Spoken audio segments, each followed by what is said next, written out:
Hello students, good afternoon everyone. Students, today in this video we are going to learn two different credit situations and terms of credit, means the agreement of the credit. ठीक है?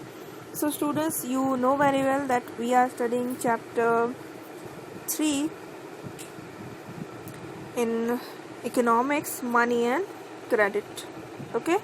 And in our last class we already have learned about the money as a medium of exchange, and as well as we have learned the modern form of the currency. ठीक है, जहाँ पर हमने देखा demand deposits means deposit with bank, and we have learned the loan activities of the bank. Okay, so we are moving towards the different credit situation. So first of all, the festival season. So students, it is a story of Salim, a shoemaker, who has got an order from a large trader in a town for 3,000 pair of shoes delivered in a month. ठीक है, क्या था? सलीम एक शू maker है जिनको order मिला है 3,000 pair of shoes बनाने का, जो उनको 1 मंथ में कंप्लीट करके पे करना है. ठीक है, so in this situation he need some money to complete the production on time. ठीक है, so he had hired some few more workers for stitching and pasting the shoes, and he has purchased the raw material for making the shoes. Now he needs some other credit to make the shoes, make the delivery on time.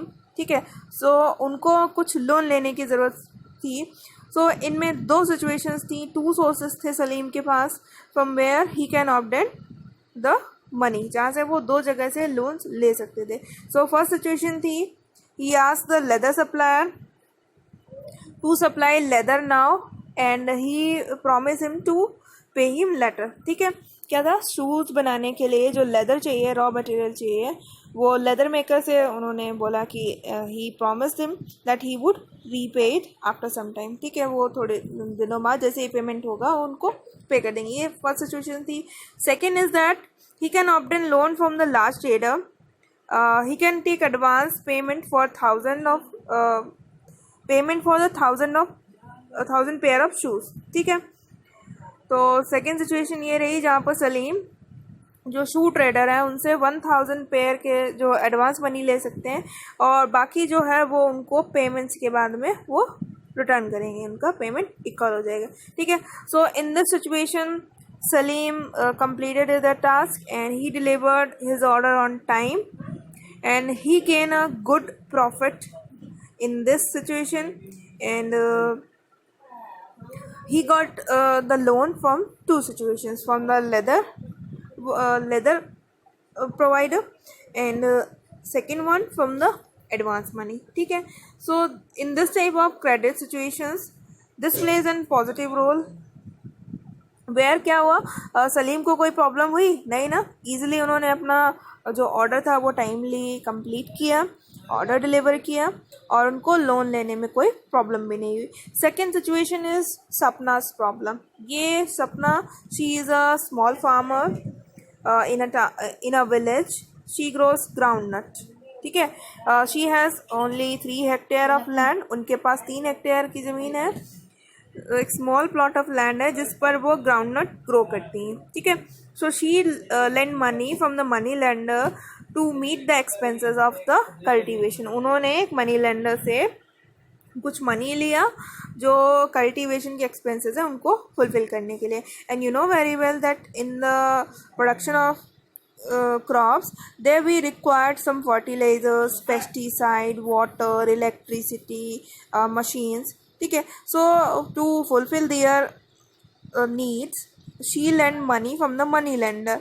ठीक है, where she has promise that she would repay the loan after she would harvest her crop. ठीक है, जैसे ही crop पूरा complete होगी, reap की जाएगी, मतलब क्रॉप कंप्लीट होगी और बेचने के बाद वो उनका लोन जो है वो रीपे कर देंगी. ठीक है, तो इस सिचुएशन में she lend money, but tragedy was there.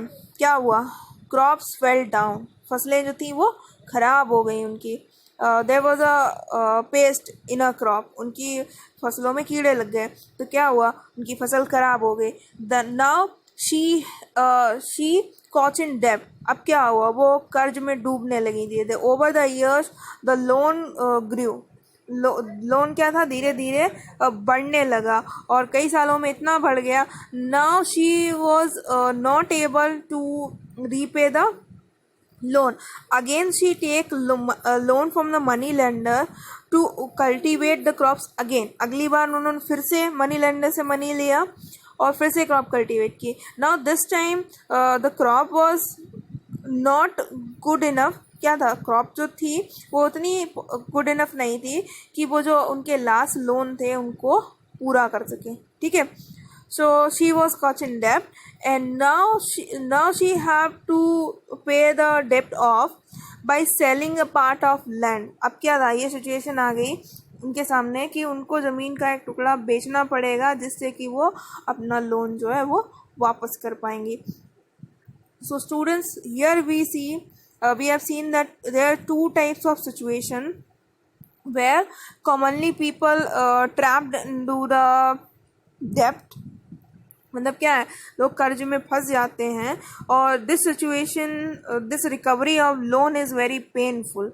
इनमें क्या होता है, बोरोवर को पुश किया जाता है कि वो उनके लोन को रीपे करें और कंडीशंस इतनी ख़राब हो जाती हैं कि कभी कभी उनको अपनी ज़मीन बेचनी पड़ जाती है, तब वो लोन्स को फुलफिल कर पाते हैं, ठीक है। So students, Here we have seen there are two situation, इनको हम एक फॉर्मल सिचुएशन भी ले सकते हैं और एक इनफॉर्मल सिचुएशन भी ले सकते हैं। Now let us see what are the terms of credit. Terms of credit को हम एग्रीमेंट्स ऑफ क्रेडिट भी कह सकते हैं।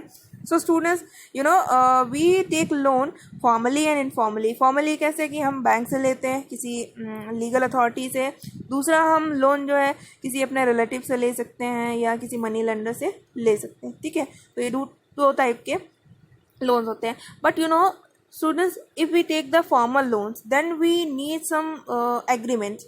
क्या होता है कि वैसा तो है नहीं कि बैंक वाले आपके रिलेटिव हैं आपको लोन दे देंगे, है ना।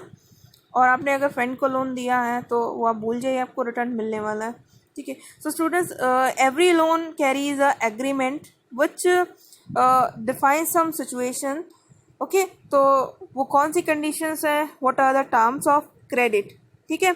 सो स्टूडेंट्स, हम लोन लेने से पहले कौन सी चीज़ें देखते हैं, ठीक है। और it may be a question in your boards, ये 3 नंबर में क्वेश्चन पूछा जा सकता है या आपको 1 मार्क का क्वेश्चन पूछा जा सकता है। Means what are the terms of credit, तो उसमें आपको सिर्फ कंडीशंस लिखनी होंगी और अगर 3 मार्क में पूछा जाता है तो आपको ये डिस्क्राइब करना पड़ेगा, ठीक है। So first of all, the term for the credit is the interest rate.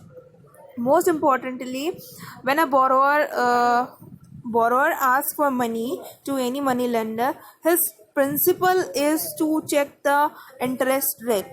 अगर इंटरेस्ट रेट हाई है तो क्या होगा, लोन लेने वाला जो है वो लोन कम लेगा और कोशिश करेगा कि वो ज़्यादा से ज़्यादा समय ना लेकर कम से कम टाइम में उसको रीपे करे, ठीक है। So this is the most important term for the credit.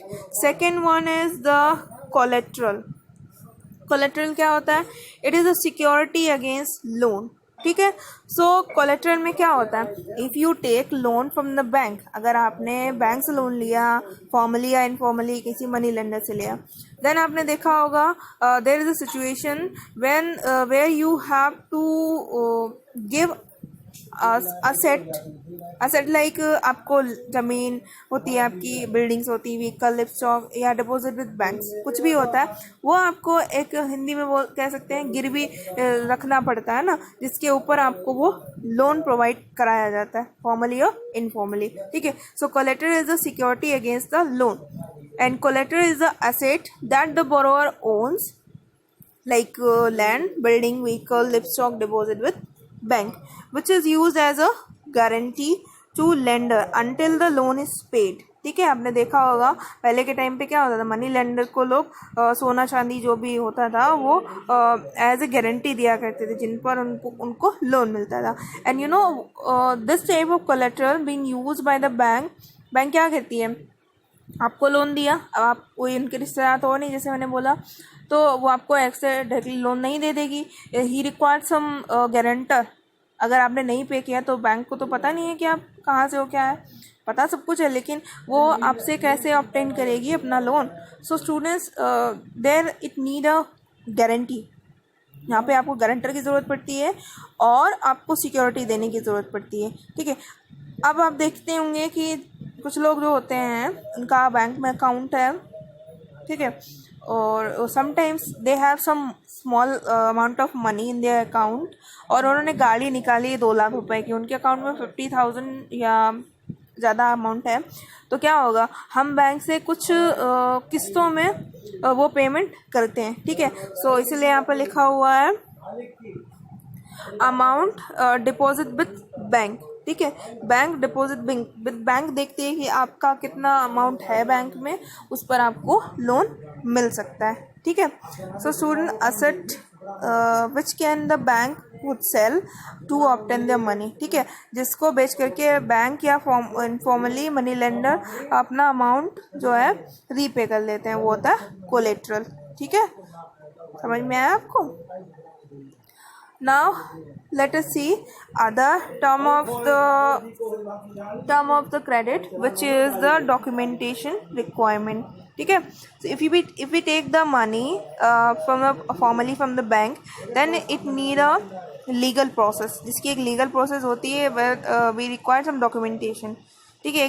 अब नॉर्मली भी अगर आप किसी से लोन लेते हो तो भी वो आपका रिकॉर्ड मेंटेन करके रखता है ना कि आपने इस डेट में लोन लिया, this time you have paid some interest and this time you have repaid the loan, ठीक है। So documentation is required. Another thing is that mode of repayment, ठीक है, mode of repayment. What type of mode of repayment is that must required in the credit of in the terms of credit, ठीक है। तो ज़रूरी होता है कि आप जो लोन आपने लिया है वो किस तरीके से आप रीपे करोगे, दैट इज़ रिक्वायर्ड।